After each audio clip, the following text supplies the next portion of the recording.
Hi, everybody. My name is Bill Balbach, and I'm one of the pastors at Impact Christian Church in Moon Township. And I just want to thank Mark Helsel for inviting me to be a part of this great thing that you guys are doing, Lenten Lunch. And, I'm a boy from the Burg, and it's just exciting for me to see the collective body of the church uniting together for a common purpose. And I truly believe that God is on the verge of something significant within our own city.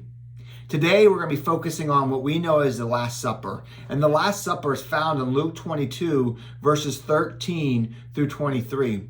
And this is truly an amazing story. In fact, did you realize that in the Gospel of Luke, there are 7 meal scenes? This is the final meal. This is one of the meal scenes that we see within the Gospel of Luke. And these scenes are so important that provide a very subtle yet profound message for us. The Bible teaches us that we were created as relational beings. Our time together and our time to pour into each other and for others to pour into us is so important and so vital. And here we see that happening with Jesus.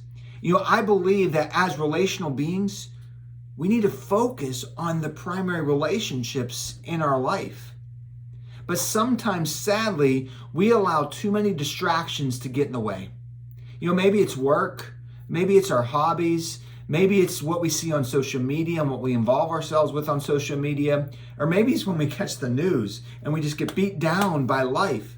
But for whatever reason, sometimes sadly, myself included, we allow distractions to get in the way, to distract us and pull us away from the relationships in our life. And we cannot overlook the value of gathering around the table. That is so important. For my family, one of the COVID positives that we had was slowing down life and just hanging out together for dinner around the table. It didn't matter if dinner was at 4 o'clock or 8 o'clock. We made the time. And you can too. We just have to remove the distractions from our life. And I believe that's what Jesus did. He focused on removing the distractions to just gather together around the table and to be there for each other and to invest into each other and to pour into the relationships in his life, and for us to pour into the relationships in our life and allow them to pour into us. And here in Luke 22, we see the Last Supper scene play out. And it begins in verse 14 of Luke 22 when the disciples and Jesus gathered around the table, and the Bible says that they reclined around the table. This was custom for the Passover meal. And this was one of the most intimate settings that you could have. And I think there's value in that. You see, the disciples weren't sitting in chairs. They were sitting on the floor and they reclined back. And I'm sure they were smelling each other's stinky feet, and they were up close and personal. There was an investment in their time together. They were one body around that table.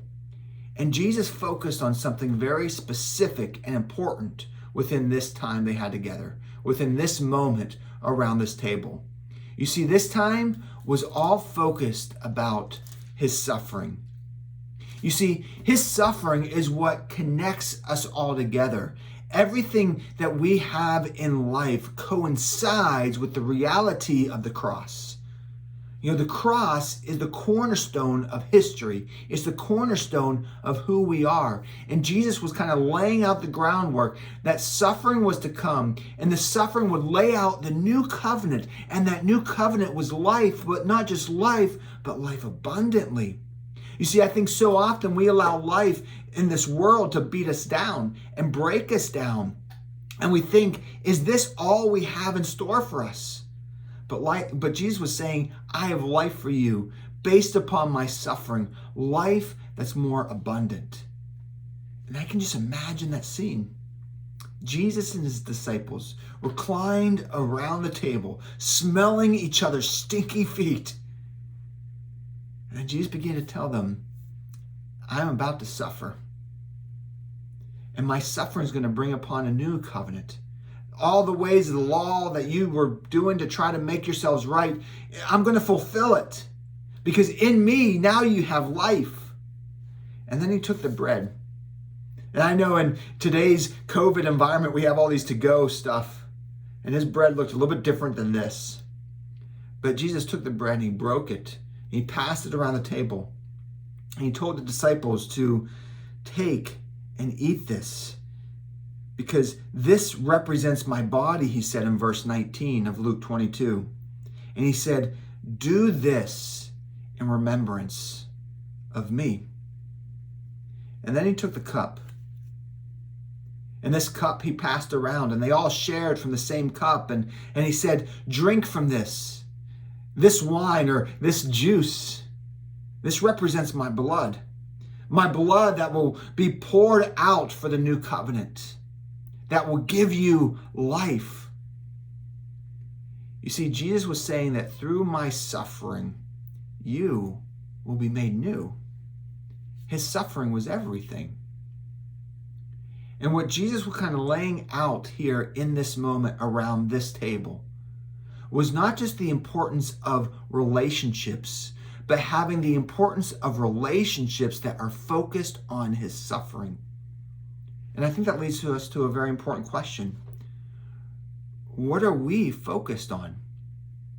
I think sometimes in the distractions of our world, we allow other things to become our focus. But Jesus is saying, in your life and in your relationships, his suffering should be our focus, should be what drives who we are. You see, so often we allow our bad choices or our behavior or what we try to achieve in life to define us. But all that does is leave us empty. But Jesus is saying, in this moment, my suffering is what defines you. My suffering is what gives life, abundant life. And he says regularly in your life, remember my suffering. Why? Because in my suffering is hope. Hope that goes beyond the difficult days that we have, because there is a greater future on the horizon. We remember his suffering because it gives us encouragement and strength when the pressures of life just beat us down and beat us down. We remember his suffering because it motivates us towards better choices and better behaviors, even when we mess up, and we'll mess up. It's okay, but don't allow your mess ups to define you in those moments. Get up, make the next right choice, and run toward the heart of God and allow his suffering to define you and make you new. What is your focus? What is your focus?